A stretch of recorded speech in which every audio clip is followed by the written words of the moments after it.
गर्भवती महिलेच्या मृत्यूनंतर अखेर दीनानाथ मंगेशकर रुग्णालय प्रशासनाला जाग आलेली आहे। यापुढे आपत्कालीन विभागामध्ये कोणत्याही रुग्णालयाकडून डिपॉझिट घेणार नाही असा मोठा निर्णय दीनानाथ मंगेशकर रुग्णालयाने घेतलेला आहे। आजपासून या निर्णयाची अंमलबजावणी देखील सुरू होते। महिलेचा मृत्यू आणि त्यानंतर रुग्णालय प्रशासनाच्या विरोधात झालेल्या आंदोलनामुळे आणि संतापामुळे विश्वस्त मंडळाने आत्मचिंतन केलंय।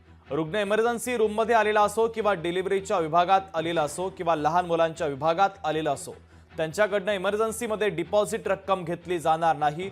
विश्वस्त मंडळासह रुग्णालय प्रशासनाने मिळून हा ठराव आता केलेला आहे।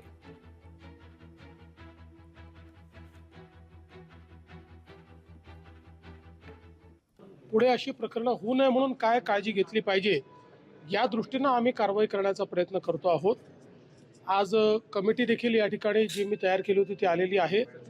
ती कमिटी सर्व प्रकारच्या ज्या काही गोष्टी आहेत त्याच्यामध्ये लक्ष घालणार आहे आणि एकीकडे या प्रकरणी तर जे काही दोषी आहेत त्यांना शिक्षा झाली पाहिजे, पण भविष्यात असे प्रकरण होऊ नये म्हणून आपल्या SOPs तयार झाल्या पाहिजेत या दृष्टीने आमचा प्रयत्न आहे। निश्चितपणे त्या दृष्टीने आम्ही काम करू। लोकशाही मराठी ऐका, पहा, जागरूक रहा।